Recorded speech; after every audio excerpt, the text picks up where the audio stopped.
오늘은 십자가의 도 16번째 시간입니다. 창세기 1장 3절 말씀이 되겠습니다. 지난 시간에 우리는 이제 호셰크, 어둠에 대해서 2번 공부했고요. 그 다음에 태움, 기쁨에 대해서 2번 공부했죠. 어둠과 태움, 원천의 태움, 거기서부터 셈이 시작된다. 그것이 나타난 것이 호세크, 어둠이었다. 그럼 이 어둠을 알게 되면 바로 그것이 빛이 되는 것이죠. 이제 흑암, 혼돈과 공허 속에 있었던 무질서한 상태에서 질서를 잡히게 수면에 운행하시고, 또 흑암과 기품을 다 이해함으로 말미암아 그 다음에 자연이 나오는 것이 바로 빛이죠. 이 빛을 당연히 우리는 접해야 됩니다. 근데 당연히 이 빛을 접해야 되는데 우리가 생각하는 그러한 개념의 빛이 아니라는 것을 먼저 말씀드리고요. 성경에 말씀하는 모든 단어, 용어들은 이 땅에 가지고 있는 우리의 단어적, 사전적인 의미의 용어들이 아니라는 것을 기억하셔야 됩니다. 그래서 그것이 내 안에 이미 장착되어 있는 용어의 개념들이 빨리 빠져나가서 성경적인 용어의 개념이 새로 내 마음판에 새겨져야만 합니다. 그것이 바로 복음의 말씀이고 그리스도의 말씀이고 비밀의 말씀이 되는 것이죠. 영의 말씀이 된다. 그 말씀이 되는 것이죠. 자, 그럼 창세기 1장 3절 말씀을 다시 읽어보죠. 하나님이 가라사대 빛이 있으라 하심에 빛이 있었고. 자, 이렇게 말씀이 기록되었습니다. 하나님이 가라사대 아마르 엘로임. 하나님이 가라사대, 여기까지가 아마르 엘로임. 엘로임이 진리로 말씀하셨다. 빛이 있으라 하야오르 하심에 빛이 있었고, 여기도 하야오르 하야오르 이게 2번 반복해서 나오게 되어집니다. 근데 아마르 엘로임 할 때 아마르, 맨 단어가 앞에 아마르가 나오는데 거기 와우 접속사가 연결되어 있어요. 그러니까 창세기 1장 1절과 2절이 3절하고 연결되었다는 의미가 되는 거죠. 예, 와우 접속사로 연결되어져서 창세기 1장 2절이 시도가 됨으로 말미암아 그것이 빛이 되었다는 것을 증명해 주는 것이죠. 그러면 거기만 와우게 있는 것이 아니라 여기 빛이 있으라 하야오루, 뒤에도 빛이 있어라 빛이 있었고 하야오루, 이게 뒤에 두 번째 하야오루에도 역시 와우 접속사가 연결되어 있다는 거예요. 그러니까 앞에 하야오루와 뒤에 하야오루가 연결되어 있다는 의미로 생각할 수 있죠. 근데 하나님에 대해서 연결해 주시는 접속사가 와우 접속, 바브 접속사입니다. 근데 여기서는 뭔가 앞에 있는 하야오루와 뒤에 있는 하야오루가 뭔가 다르다는 구별점을 설명해 주는 연결고리가 되어집니다. 자, 그런 것들을 우리가 살펴보게 될 것입니다. 자, 하야라고 할 때 우리는 존재라고 알고 있죠. 많이들 하야, 뭐가 됐다, 존재가 됐다, 생겼다, 뭐 그런 말씀이잖아요. 사전적인 의미로. 그 유래를 살펴보니까 하바에서 왔어요. 빛, 오르는 하바, 하야, 존재, 이스라는 존재를 지금 설명하고 있는 겁니다. 하바에서 왔는데, 하바는 의미가 뭐냐면 숨을 쉬다는 뜻이에요. 호흡하다, 숨을 쉬다는 그런 의미란 말이죠. 그러니까 숨 쉬고 있다는 것이 존재하고 있다는 말이 되는 거죠. 그리고 숨을 쉬는 목적은 뭐에 있습니까? 말을 하기 위해서요. 그럼 말하는 것은 다른 말로 하면 그 말이 바로 존재라는 것이죠. 말이. 근데 그분은 우리가 알고 있는 절대절명의 그분, 절대자이신 그분, 설명할 수 없는 그분, 바로 그분은 문자 세계로 자신을 설명할 수가 없으시죠. 그분은 우리 눈에 보이시지 않는 분이시죠. 영이신 분입니다. 문자 세계 밖에 계시기에 존재할 수 없는 분이에요. 우리는 문자 세계 안에서 우리의 인식으로 인지되어야만 뭔가 있다라고 얘기하고 존재하고 있다고 그렇게 얘기하잖아요. 그러나 그분은 우리의 문자 세계 안에 들어올 수 없는 분이잖아요. 표현이 안 되는 거죠. 그러니까 성경이 말하는 절대되하신 그분은 존재 속에, 우리의 존재 속에 존재하시지 않는 분이에요. 우리는 존재 속에 있어야만 인식을 하게 되는데 알아듣게 되죠. 그러니까 그분이 우리로 알아듣게 하시려고 해서는 안 되는 방식으로 우리 속에 침투해 들어오신 거예요. 시도를 하신 거예요. 자신을 나타내신 거라 그 말이죠. 그것은 스스로 처절하게 자신을 낮추신 거죠. 자신을 텅 빈 무가치한 존재로 만드신 거예요. 그렇게 나타난 것이 바로 죄라는 거죠. 자신이 말씀하시는 그런 사랑을 완성하시기 위해서 하야동사로 존재로 오셨다는 겁니다. 그러니까 하늘에 속한 아마르 엘로힘이 땅에 속한 우리를 땅적 개념으로 시도를 하셨다는 그런 말이 되는 거죠. 예, 땅적 개념으로 알아듣기 위해서 시도를 하신 분이에요. 아마르 엘로힘이. 그러니까 그 아마르 엘로힘이 존재를 하면 오늘 창세기 1장 3절에서 말씀하시는 빛이 된다. 호흡을 하시는 분이 된단 말이죠. 그러니까 창세기 1장 2절이 시도가 되었기 때문에 바우 접속사로 연결돼서 아마르가 시작되는 거죠. 창세기 1장 3절이 접속사로 시작되는 거예요. 그러니까 그러면 그게 빛이라는 거죠. 1장 2절이 시도가 돼서 존재가 되어 있으니까 그게 빛이라는 얘기가 되는 겁니다. 근데 그 빛의 특징은 이 땅에 왔잖아요. 그러니까 나타나신 거예요. 예, 그가 빛으로 존재하시는 거예요. 그러므로 엘로힘을 진리로 말하는 그분이 되는 거죠. 와우 접속사를 앞뒤 문장을 연결해 주고 있는데 여기서는 앞에 하야오르와 뒤에 하야오르가 뭔가 다르다는 뉘앙스를 지금 설명하고 계시는 거죠. 그러니까 앞에 것은 앞에 하야오르 빛이 있으라. 앞에 것은 계획하신 거예요. 앞에 것은 계획이고 존재하는 것이 아니에요. 앞에 하야오르하고 하시면 뒤에 하야오르 접속사와 하야오르 그러니까 존재가 되는 거죠. 앞에 계획한 것이 뒤에 실제가 되었다 그런 뜻이 되는 거죠. 그러니까 앞에 약속은 앞은 약속의 빛이고 뒤에는 실제로 존재하는 빛이 되는 그런 상황이 되어버리는 거죠.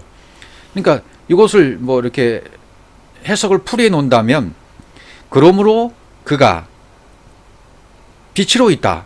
그러므로 그가 빛으로 있다. 그랬더니 실제 빛으로 존재하고 있다. 그런 뜻이 되겠죠.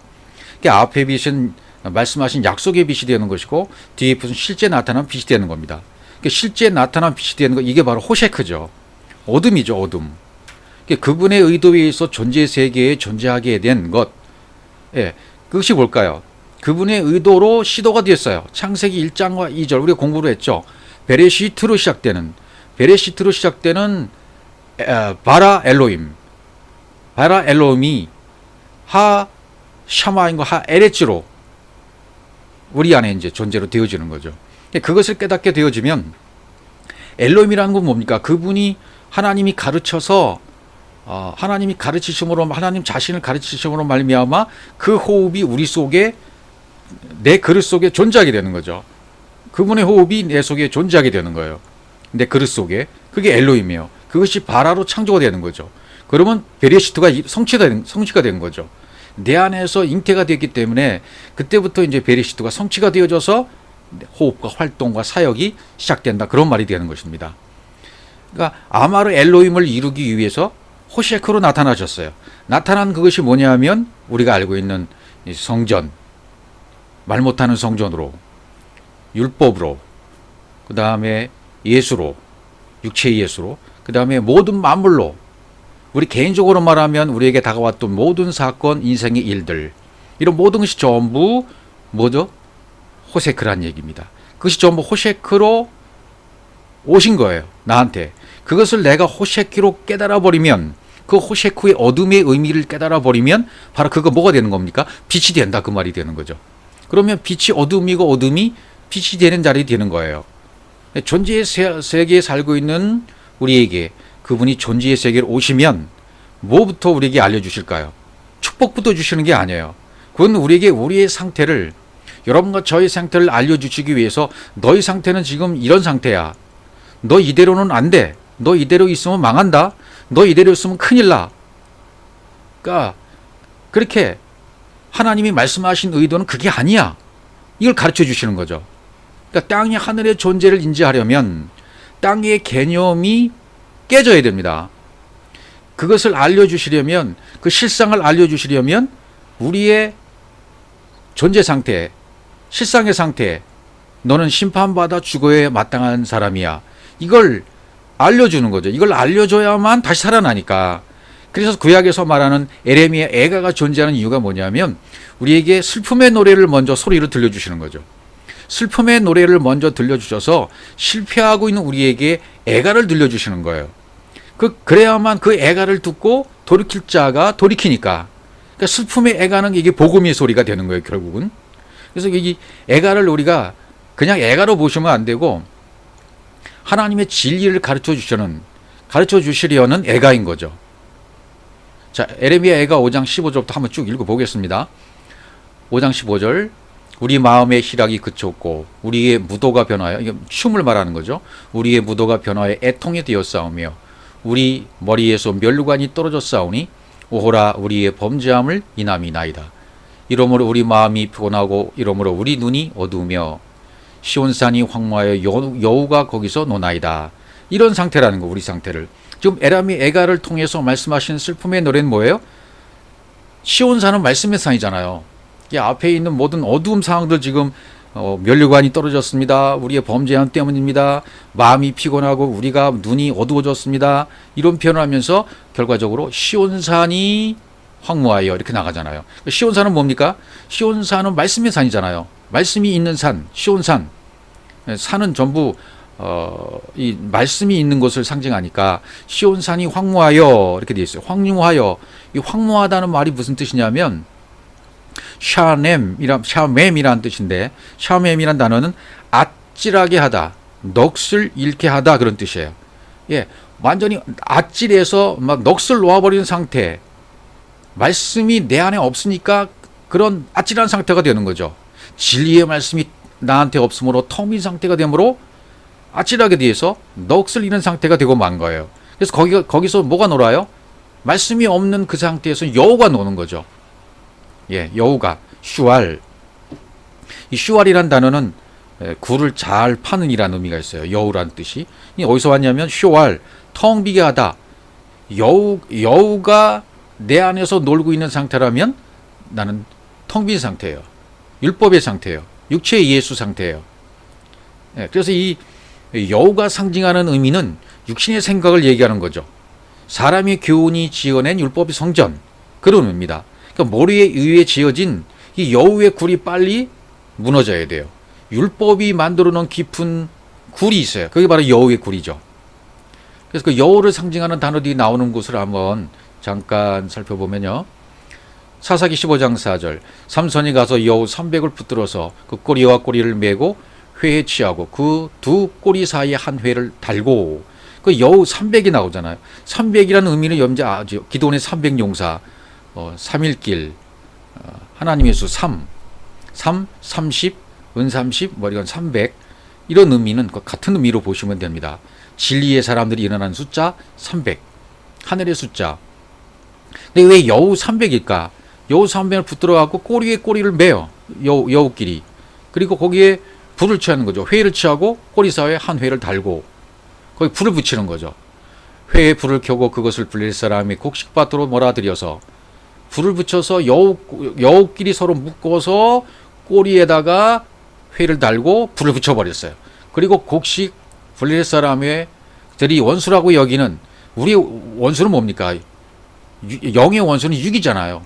육신의 생각, 육신의 교훈, 사람의 교훈을 잡기 위해서 지금 곡식밭으로 몰아들이는 거죠. 곡식 땅과 아직 빼지 않은 곡식과 감람원을 사른지라, 이렇게 되어 있어요. 그러니까 곡식밭과 헐리온, 포도원, 감람원, 이게 뭐예요? 율법 성전이고 육체의 예수고 우리 안에 있는 육신의 생각들이에요. 예. 그러니까 내 안에 있는 이 여우를 잡아야만 되는 거죠. 이 여우가 결국은 여우가 모든 곡식밭을 헐고 포도원을 헐물게 되어져요. 내가 여우라는 것을 깨닫게 되면 바로 이 여우가 와서 모든 것을 다 사르게 됩니다. 그럼 여기 여우는 누굴까 될까요? 물론 헤롯입니다. 성경에서 말하는. 이것도 잘 또 살펴보시면 아가서 2장 15절. 우리를 위하여 여우 곧 포도원을 허는 작은 여우를 잡으라. 우리의 포도원에 꽃이 피었음이라. 이렇게 얘기하고 있습니다. 우리를 위하여 여우 곧 포도원을 허는 작은 여우를 잡아라. 포도원을 헐어버리고 있는 율법, 우리의 마음의 성전이 지어져야 되는데 그 성전을 지어지지 못하게 자꾸 헐어버리는 놈이 있어요. 그 여호를 잡아라는 얘기죠. 육신의 생각입니다. 사람이 지어낸 교훈입니다. 예, 율법입니다. 이것이 무너져야 돼요. 여호가 잡혀야 되죠. 포도원을 허는 놈이니까요. 그것을 또 헤롯이라고 설명하고 있는데요. 누가복음에서는 누가복음 13장 31절 곧 그때 어떤 바리새인들이 나와서 이르되 나가서 여기를 떠나서서 헤롯이 당신을 죽이고자 하나이다. 32절 누가복음 13장 가서 저 여우에게 이르되, 그러니까 헤롯을 상징하는 것으로 보이죠. 저 여우에게 이르되 오늘과 내일 내가 귀신을 쫓아내며 병을 낫게 하다가 제3일에는 완전해지리라 하라 이렇게 얘기해 주고 있습니다. 그러니까 지금 헤롯은 여우로 비춰지고 있죠. 상징적으로 여우에게 이르되 오늘과 내일 내가 귀신을 쫓아내며 이렇게 되어 있잖아요. 오늘, 내일, 제3일 이렇게 3일길로 설명하고 있어요. 예수님의 겉이 바로 여우인 거죠. 예수님이 겉에 여우로 오신 거예요. 여우를 잡기 위해서 여우로 오신 거예요. 그 말을 다시 말씀드리면 내 안에 있는 귀신을 쫓아내기 위해서 그분이 귀신으로 오셨다는 얘기고, 내 안에 있는 병을 낫게 하기 위해서 그분이 병을 가지고 내 안에 오신 거예요. 율법으로 오신 거예요. 그러니까 자신이 여우로 오셔서 겉성전을 다 헐어버리고 3일 만에 다 헐어버리지 않습니까? 완전케 하지 않습니까? 새로운 성전을 성령으로 지어주신다는 의미로, 진리로 말씀하신 거죠. 그러니까 내가 헤롯이고 내가 여우인 것이고 내가 귀신인 것이고 내가 병자인 것으로 성경을 깨달아져야 돼요. 아, 내가 바로 여우였구나. 내가 바로 저 헤롯인 여우였구나. 내가 바로 저 귀신이어서 주님이 그래서 나한테 오신 거구나. 그 모습으로. 이렇게 깨달아져야 된다 그 말이죠. 그러면 시온산이 황무한 이유를 깨닫는 거예요. 여우가 거기서 노나이다. 내 심령 마음 겉에서 지금 여우가 놀고 있는 상태란 얘기죠. 이런 얘기를 노래로, 슬픔의 노래로 들려주니까 듣는 사람들이 깨닫는 거예요. 이게 바로 복음입니다. 그 복음을 듣고 깨닫고 나서 아, 내 속에서 바로 여우가 놀고 있구나. 저 여우가 다른 헤롯이 아니라 다른 나쁜 놈 원수가 아니라 내 안에 육의 원수였던 영의 원수였던 육이었구나. 이렇게 깨달아지는 거죠. 영의 원수가 육이니까, 육신이니까 말이죠. 내 안에 육신만 활동하고 있었구나. 영은 깨어나지 못했고 율법만 성장하고 율법만 가득 찼고 여우의 굴이 잔뜩 깊어졌구나. 여우가 와서 굴을 팠구나. 이게 무너져야 되는구나. 그러니까 여우 300마리가 꼬리에 꼬리를 묶고 불을 붙여서 완벽하게 다 곡식밭을 헐어버려야 되는 거죠. 예, 포도원을 여는 저 작은 여우를 잡아란 말이죠. 율법 성전을 헐리운 포도원이 되어야 돼요. 그렇게 헐리어져야만 제3일에 완전해지게 되니까요. 그러니까 성경은 전부 진리를 얘기하고 있는 구절이라는 것을 우리가 알 수 있겠죠. 에레미야 9장 10절 부녀들이여 여호와의 말씀을 들으라. 너희 귀에 그 입의 말씀을 받으라. 너희 딸들에게 애곡을 가르치며 각기 이웃에게 애가를 가르치라. 결국은 애가를 가르치라는 말이 뭐가 되는 겁니까? 진리를 가르치라는 말과 똑같은 거예요. 결국은요. 예, 깨닫고 보면 이 애가를 가르치면, 애가를 불러주면 그 애가를 듣고 나서 자기의 심령 상태를 깨닫는 겁니다. 아, 내 안에 여우가 놀고 있구나. 말씀의 산 시온산에 완전히 아찔하게 넋을 잃게 되는 황무한 상태로구나. 그걸 깨닫고요. 내 마음이 피곤했던 이유를 이제 알았습니다. 내 눈이 어두웠던 이유를 이제 알은 것입니다. 내 머리에 그리스도가 머리 됐던 미혈관이 떨어진 이유를 이제 안 것입니다. 그리고 하나님과 나와 단절되었던, 분리되었던 그 죄의 개념을 이제 깨달았던 것이죠. 깨달아지니까 아, 이거 아니구나. 하나가 되는 거구나. 에하드, 하나가 되는 것이 복음이구나. 이렇게 깨달았다 그 말이죠. 그러니까 모든 애가를 가르치고 그걸 듣고 난 다음에 깨닫게 되어지면 그 애가가 복, 진리의 말씀이 되는 거죠. 아모스 5장 1절 이스라엘 족속아 내가 너에게 대하여 애가로 지은 이 말을 들으라. 애가로 지은 이 말을 들으라 하고 아모스가 뭐 정의를 얘기하고 공법을 물같이 이런 얘기를 하지만 전부 진리를 하는 얘기죠. 애가로 지은 이 말을 들으라는 거예요. 진리의 말을.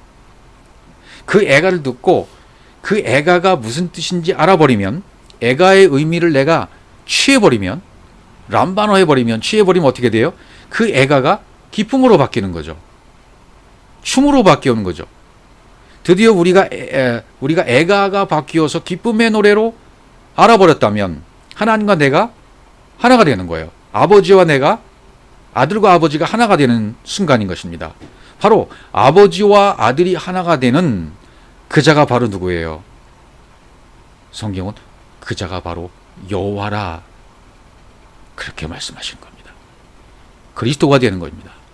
여호와가 되는 것이고 머리가 되는 것이고 그리스도가 되는 것이고 생명이 되는 것이고 진리가 되는 것이나 내가 바로 이 존재의 세계에서 여호와로 살게 되는 것이고 그리스도로 살게 되는 것이라는 것을 바울과 똑같이 깨닫게 된다는 얘기입니다. 그래서 갈라디아 2장 10절은 항상 이 말씀을 강조해도 지나치지 않은 거예요. 내가 그리스도와 함께 십자가에 못 박혔나니, 예, 그리스도와 함께 십자가에 못 박혔다. 내가 믿음이 되었다. 그리스도가 되었다. 십자가를 경험하고 십자가를 통과해서 온전한 죽음, 무트 타무트가 되어지면, 예, 죽고 죽어가 되어지면 사는 거죠. 생명이 되는 거죠.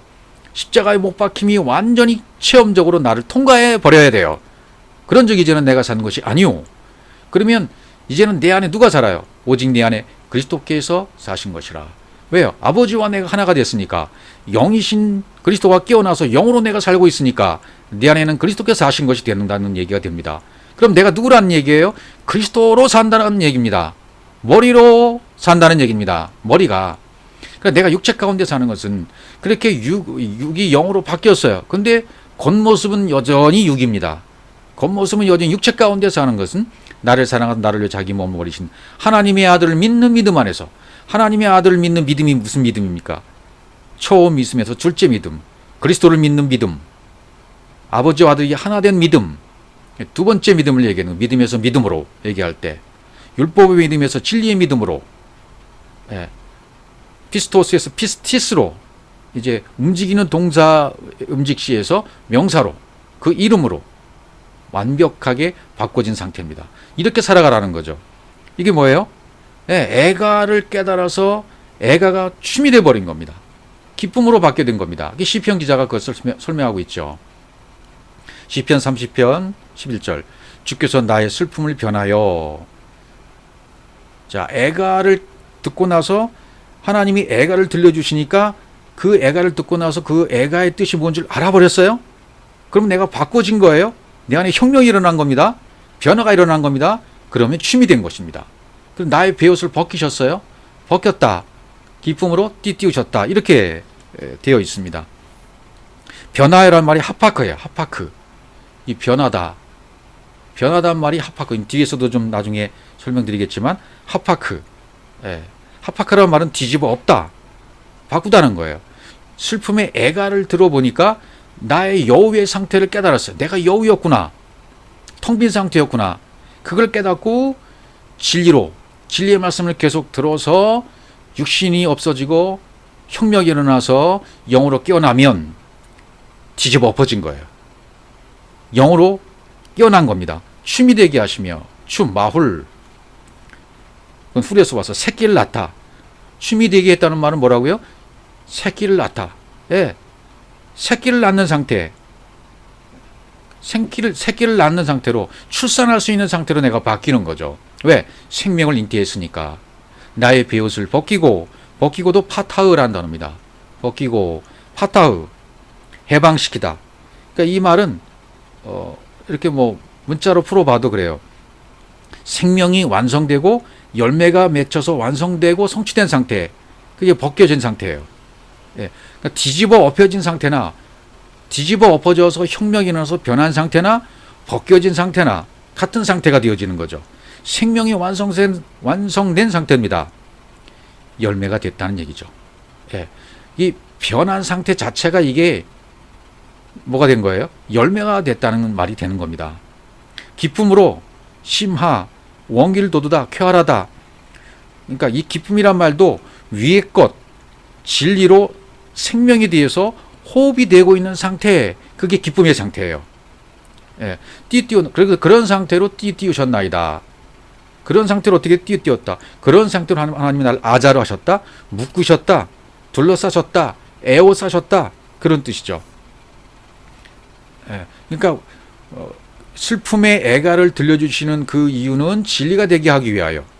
슬픔의 애가를 바꿔보면 깨달으면 혁명이 되고 변화가 되고 벗겨지게 되고 완벽한 기쁨의 상태로 생명이 되어서 호흡이 되는 상태로 열매 자체로 바뀌어지게 된다. 그런 말씀이 되는 거죠. 자, 다시 한번 창세기 1장 3절로 가시면 하야오르라 그랬죠. 앞에 빛이 있으라, 앞에 하야오르, 뒤에 빛이 있으라 하야오르 되어 있습니다. 이게 아래에 있는 말씀, 이 원문의 말씀 그대로 제가 여기다가 띄워놨는데요.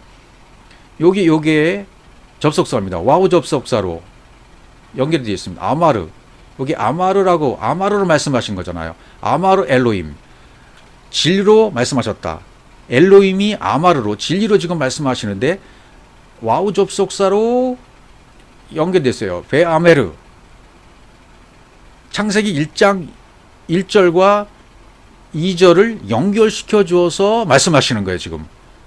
그러니까 베레시트가 이루어져서 베레시트가 성취가 되어지므로 내가 하늘과 땅을 다 알아버리고 엘로힘으로 창조가 된 상태가 되어지면 그것이 바로 하야오르 상태라는 얘기죠. 빛이 있는 상태가 되어버린다는 얘기가 되는 겁니다. 하야오르 엘로힘. 아마를 말씀하셨다. 여기가 첫 번째 하야오르예요. 하야오르. 빛이 있으라 하고 말씀한 첫 번째 하야오르입니다. 그러니까 앞에 빛은 오르, 첫째 날의 빛이라고 말할 수 있죠. 창세기 1장에서 말하는 첫째 날의 빛이 하야오르예요. 그분의 마음에서 말하는 빛, 온전케 되는 온전한 그 빛, 빛 자체의 그분, 이게 하야오르의 첫 번째 오르입니다. 근데 두 번째 여기도 역시 하야오르가 있는데 여기서 맞춰지는 거죠. 이게 맞춰지는다는 뜻이죠. 여기도 와우 접속사로 연결되어 있어요. 예. 빛이 있으라 하셨더니 그랬더니 빛이 있었다. 이건 그러니까 뒤에 있는 하야오르는 나타난 빛이에요. 나타난 빛이기 때문에 여기 있는 하야오르는 넷째 날에 마오르가 되는 겁니다. 광명한 빛 할 때 마오르. 마오르가 되는 거예요. 드러난 빛. 그러니까 첫 번째 오르와 네 번째 날의 마오르는 엄청난 차이가 있는 거죠. 이걸 구별할 수 있어야 돼요. 그래야 성경이 성경을 해석하는 방법을 터득하게 되어집니다. 이걸 모르면 성경이 성경을 해석한다는 말을 할 수가 없는 거예요. 앞에 오르와 뒤에 오르가 구별이 되어져야만 성경이 성경을 해석한다는 말을 할 수가 있게 되는 겁니다. 그러니까 엘로힘이 오르로 있다는 말이 되는 거죠. 지금 엘로힘이 하나님이 가르쳐서 그 호흡이 내 그릇에 담긴 상태가 엘로힘이에요. 그래 발화가 된 거예요. 창조가 된 거예요. 무엇으로? 베레시트로. 하샤마인과 하에레츠의 모든 내용을 다 담고 있는 겁니다. 그렇게 되니까 빛이 된 거예요. 하야오르가 된 거예요. 하야오르라고 말씀하셨더니 하야오르로 나타났다. 이렇게 된 거죠. 그래서 엘로힘은 지금 오르로 존재한다고 아마르, 진리로 말씀하고 계시는 거예요. 그러니까 이런 신약에서 만약에 신약에서 성경을 읽다가 포스라는 단어가 나오면 이 신약에서 포스가 빛이잖아요. 포스가 등장하면 바로 이 창세기 1장 3절에 빛으로 가셔야 돼요. 이 개념을 도입하셔야 된단 말이죠. 그러니까 어느 성경 어느 구절에서든지 이 빛으로 포스로 말하면 창세기 1장의 이 개념을 갖고 볼 수 있는 눈이 열려져 있어야 돼요. 그래서 먼저 것의 개념, 먼저 것의 이 하야오르의 개념, 첫 번째 오르, 첫 번째 빛의 개념을 알고 있어야만 정확하게 이 개념을 알고 있어야만 두 번째 마오르, 나타난 빛을 분별할 수 있다는 겁니다. 광명을. 이것이 성경이 성경을 해석한다는 뜻이 되는 겁니다. 성경 구절을 달달달달 아무리 암송하고 성경을 백독하고 천독했다고 하더라도 해석이 되는 게 아니에요. 될 수가 없습니다. 신학에서는 원리를 배울 때, 성경 해석학을 배울 때 성경이 성경을 해석해야 된다는 말을 무수히 강조를 합니다. 근데 그렇게 해석하는 거 여러분 보셨습니까? 내용이 없어요. 말만 있어요. 말만 그렇듯해요. 신학만 무성합니다. 이론만 무성합니다. 성경이 성경을 해석하지 못해요. 여자가 음욕을 품고 마음이 가늠했다는 말을 설명해 보라면 설명하는 사람이 별로 없어요. 이 빛에 대해서 설명을 하면 빛과 마오를 설명할 수 있는, 구분할 수 있는 구분줄을 갖고 있는 사람이 드물어요. 예. 신학에서는 말만 있는 거예요.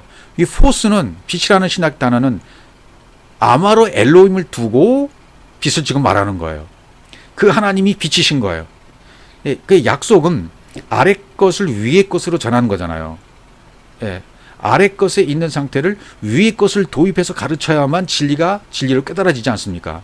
그리고 그 안 어두움은 하나도 어둠은 존재하지 않게 되는 거죠. 그렇게 되면. 그래서 요한 1서에서는 그런 표현을 그래서 하고 있는 것입니다. 요한 1서로 가보죠.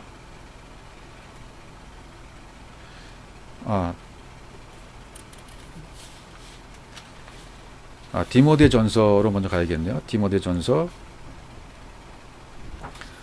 6장 16절로 가보죠. 오직 그에게만 죽지 아니함이 있고, 오직 그에게만 죽지 아니함이 있고 가까이 가지 못할 빛에 거하시고 아무 사람도 보지 못하였고 또 볼 수 없는 자신이 그에게 존귀와 영원한 능력을 돌릴지어다. 아멘. 이렇게 되어 있습니다. 오직 그에게만 이란 단어를 보니까 노모스라고 되어 있어요. 모노스란 단어는 유일한 뜻이거든요. 하나인 자, 오직 그에게만 하나인 자를 말하는 겁니다. 하나인 자. 근데 여기서 이제 모노게네라스라는 말이 나왔잖아요. 독생자. 우리가 하나님이 세상처럼 사랑하사 독생자를 주셨으니 이렇게 해석해 놨잖아요. 번역을. 이게 독생자라고 번역하면 약간 좀 뉘앙스가 오역의 냄새가 나요. 하나로 나음을 받은 자가 되게 돼요. 하나로 나음을 받은 자, 하나가 된 자, 하나인 자. 그게 유일한 자거든요. 이게 원래는 양쪽으로 나눠져 있었는데 하나가 되었다는 말이 유일하다는 뜻이거든요. 둘로 나눠져 있으면 안 되죠. 둘의 목적은 하나가 되는 것이기 때문에 예수와 그리스도가 있는 것은 하나가 되기 위해서 그 의미를 다 깨달으면 하나가 돼요. 그리스도가 되어져요. 예수가 그리스도 속으로 한 몰드에 들어가기 때문에 그리스도가 되는 거예요. 결국은 둘은 하나라는 얘기가 되는 거죠.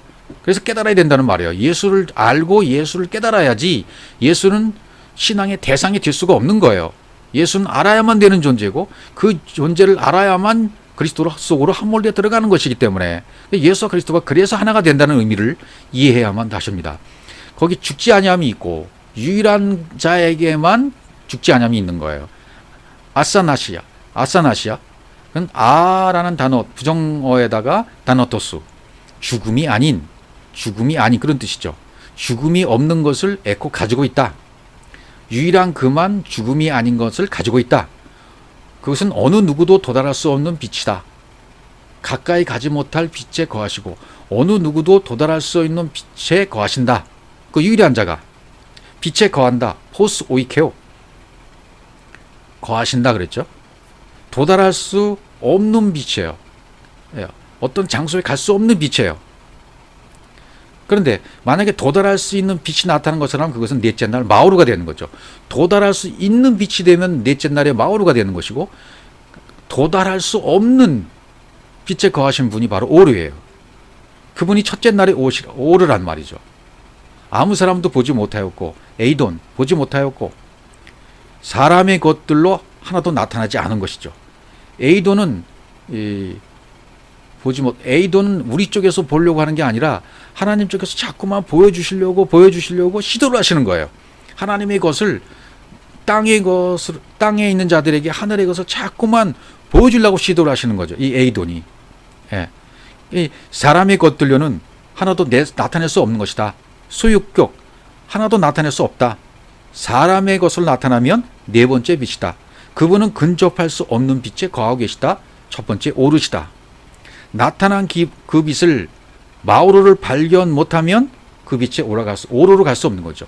마오르를 먼저 발견해야 어둠과 기품을 통해서 나타난 빛 마오르를 발견해야만 그 빛, 원천적인 빛, 온전한 빛 오르에 갈 수 있다는 거예요. 볼 수도 없는 자신이 그분은 볼 수 없다. 에이돈으로 볼 수 없는 것이다. 호라오해야 된다. 존귀와 영원한 능력을 돌릴지어다. 존귀, 팀의 능력, 크라토스. 어떤 가치와 능력입니까? 영원이라는 능력과 가치입니다.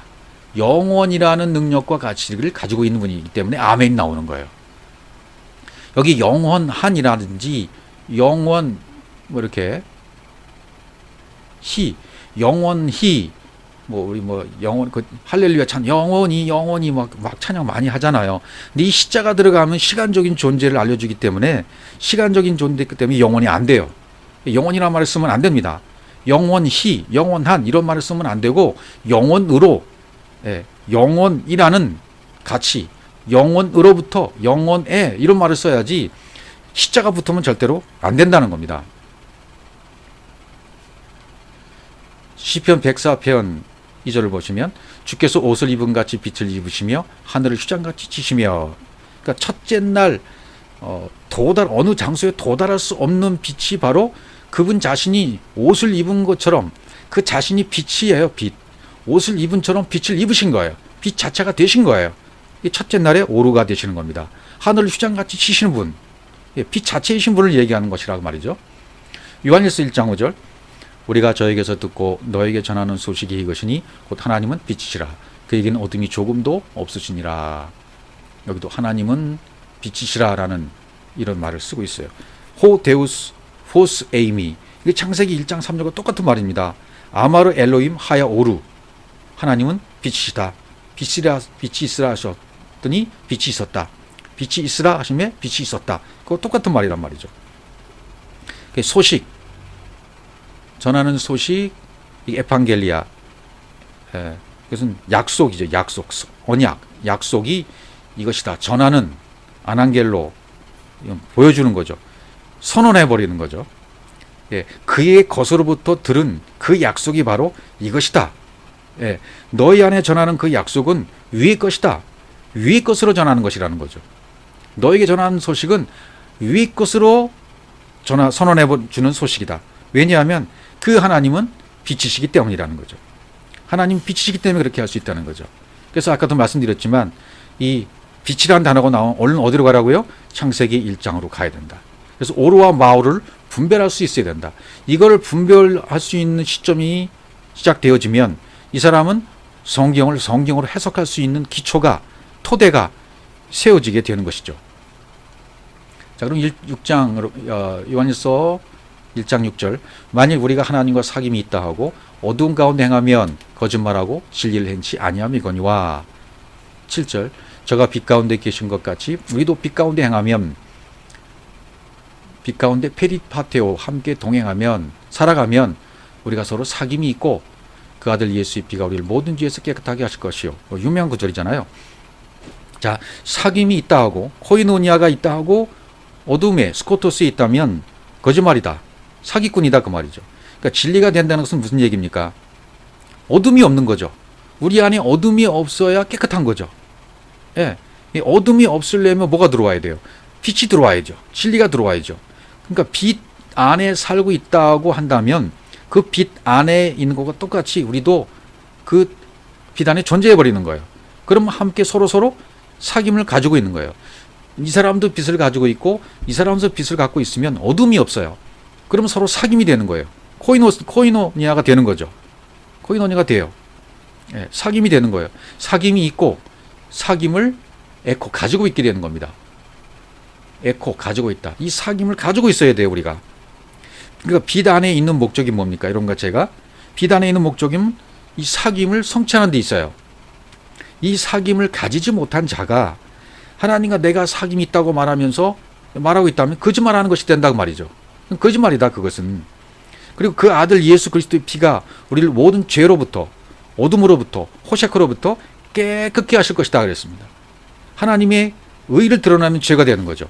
하나님의 의, 하나님의 구원, 하나님의 역사, 하나님의 호흡, 하나님의 사역들, 이것이 드러나 버리면, 그 자체가 나타나 버리는, 그분의 모습이, 모양이 나타나면 그게 바로 죄가 돼 버리는 거예요. 그 죄 가운데 있는 중에 그 죄를 뭐로 알으면 될까요? 그렇죠. 의로 알아버리면, 죄를 의로 알아버리면 그때 우리를 깨끗하다고 말하는 거예요. 그 죄를 이건 좀 어려운 말이 되는데 쉽게 말하면 이런 뜻이죠. 앞에 설명했던 예수를 그리스도로 깨달아 버리면 깨끗한 상태가 되는 거예요. 율법을 통해서 진리 안으로 들어가 버린 상태가 되면 깨끗한 거예요. 영이신 그리스도로 깨어나면 깨끗한 것이 되는 거다 그 말이죠. 그래서 깨끗하다는 표현을 요한복음 기자가 사도 요한이 쓰잖아요. 요한복음 15장 2절, 물은 내게에서 과실을 맺지 않은 가지는 아버지께서 이를 제해 버리시고 무릇 과실을 맺는 가지는 더 과실을 맺게 하려 이를 깨끗게 하시느니라 그랬어요. 카다리죠. 깨끗게 하신다, 정죄하신다, 속죄케 하신다, 정결케 하신다. 그런 의미로 이 깨끗이라는 단어를 썼습니다. 그리고 앞에 과실, 열매라는, 과실을 맺는다, 열매를 맺는다 이런 말이 나오잖아요. 이 열매를 맺는다는 말이 뭘까? 이 의미를 한번 창세기 3장 24절을 통해서 한번 말씀드려 보겠습니다. 요한복음 12장 24절 먼저, 내가 진실로 진실로 너에게 이르노니 한 알의 밀이 땅에 떨어져 죽지 아니하면 한 알 그대로 있고 죽으면 많은 열매를 맺느니라, 이렇게 되어 있잖아요. 그러니까 한 알의 밀이 떨어져 죽으면서 땅에 떨어져야, 껍질이 벗겨져야, 땅에 떨어져 죽어야, 껍질이 벗겨 땅에 떨어져야만 죽으면서 살아나는 거죠. 온전케 되는 거죠. 그러면 땅에 떨어져 죽으면서 살아나는 그 사이에 뭐가 있는 겁니까? 십자가가 있는 거죠. 거기에 하나님의 말씀에, 하나님의 내가 놀라 자빠져서 뒤집어 엎어져 버리는 거예요. 아까 하파크라는 단어를 썼죠. 뒤집어 엎다, 바꾸다, 그런 하파크인데 변화를 가져온다는 의미죠. 하나님 말씀에 내가 뒤집어 엎어져서 변화를 가져오게 되면 살아나는데 죽은 자 같이 되는 상태가 되는 거예요. 나는 십자가에서는 한편으로는 죽으면서 또 다른 한편으로는 살아나는 거죠. 싹이 나고 잎이 나서 열매가 맺혀지는 거예요. 그러니까 내 안에서 그리스도의 말씀에 의해서 들려지고 보여짐으로 변화가 오고 혁명이 일어나서 변화로 인해서 완벽하게 완성되는 거예요. 이 자체가 열매라는 거예요. 죽으면 많은 열매를 맺는다 그랬잖아요. 그러니까 창세기 3장 24절에서 두루도는 화영겁이라는 표현이 나오잖아요. 이 두루도는, 이게 아까 말했던 하파크예요. 하파크, 뒤집어 엎어버리다. 뒤집어 엎어버리다, 변화를 가져온다는 단어가 이 하파크는 단어예요. 그런데 이 원어에는 뭐라고 되어 있냐면 하무트 하 페타트라고 되어 있어요. 하무트 하 페타트. 이 말이 그거죠. 이 말, 두루돈다는 말 자체가 그 말씀에 내가 뒤집어 엎어져서 그리스도의 말씀이 들려오므로 그 말씀을 듣고 내 속이 뒤집어 엎어져서 변화를 받아 열매를 맺는다. 그 상태예요. 그러니까 두루돈다는 의미는 이게 다 포함된 겁니다. 그리스도의 말씀을 들음으로 내 속이 뒤집어 엎어졌어요. 뒤집어 엎어짐으로 말미암아 변화가 왔어요. 변화가 옴으로 말미암아 내 안에서 뭔가 완성으로 성취가 된 거죠. 죽음이 성취가 된 거예요. 그러면 그 자체가 바로 열매라는 겁니다. 그게 두루돈다는 의미예요. 뭐가? 화영검. 화영검이 두루돈다. 화영검이 돈다는 말씀, 결국 이것도 말씀이거든요. 하나님이 공급하심으로, 하나님이 말씀을 공급하십니다. 모든 걸 공급하십니다. 그러면 그 공급하심으로 하나님이 호흡이 내 안에서 일어나요. 이 하나님의 호흡이 내 안에서 일어나게 되어집니다. 그러면 하나님의 호흡이 내 안에 일어나면 말씀이 흘러서 내 안에 새겨지게 돼요. 말씀이 흘러서 내 안에서 말씀으로 새겨지는 거죠. 하나님의 말씀이. 이 상태가 화영검이 두루도는 상태예요. 흘러서 그 말씀이 새겨지면 어떻게 됩니까? 그분과 똑같은 말씀이 내 입에 세워지게 되어집니다. 그게 검이에요. 말씀의 검이에요. 아버지 말씀이에요. 아버지 검이에요. 성경에서 표현한 검. 그래서 주님처럼 내가 땅에 불을 던지러 왔노라. 주님이 그렇게 말씀하셨잖아요.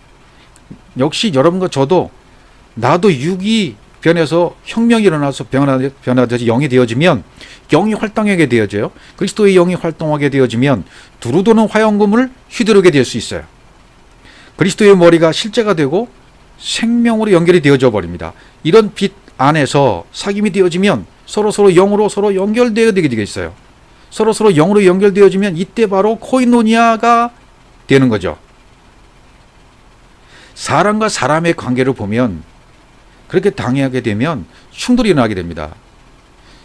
저 사람을 영으로 보지 않고 사람으로 보고 사람의 관계를 맺게 되어지면요, 충돌이 일어나게 되고 법이 생기게 되고 교리가 생기게 되어져요. 그러니까 여러분, 대화가 안 되죠. 그럴 경우에 여러분이 진리를 깨닫고 진리의 행함을 진리로 페리파테오 살아가려고 할 때 왜 충돌이 생기고 교리가 생기고 법이 생깁니까? 사귐과 사귐, 서로의 사귐이 안 되기 때문입니다. 법이 드러나고 이론이 드러나고 자기 기준이 살아있기 때문에 그 사람과는 대화가 안 되는 거예요. 그러나 두 사람이 똑같이 영이 되어져 버리면, 두 사람이 똑같이 영의 관계를 맺어져 버리면, 영으로 맺기 때문에 이제는 뭐가 돼요? 법이 뭐가 돼요? 생명이 되는 거예요. 교리가 뭐가 돼요? 생명이 되는 거예요. 그러면 사랑이 이루어지게 되는 거죠. 그래서 영으로 이루어진 그리스도의 초월적 의식으로 된 세계관이 펼쳐져야만 그 사람 속에 천국이 이루어지는 겁니다. 생명의 삶입니다. 이것이 깨끗한 삶입니다. 열매 맺는 삶이 되는 것입니다. 두루도는 화영검이 되고 말씀에 의해서 내가 하파크 뒤집어 엎어져서 변화가 일어나서 완성이 되어서 열매가 된 상태다. 그 말씀을 성경이 하고 있는 것입니다.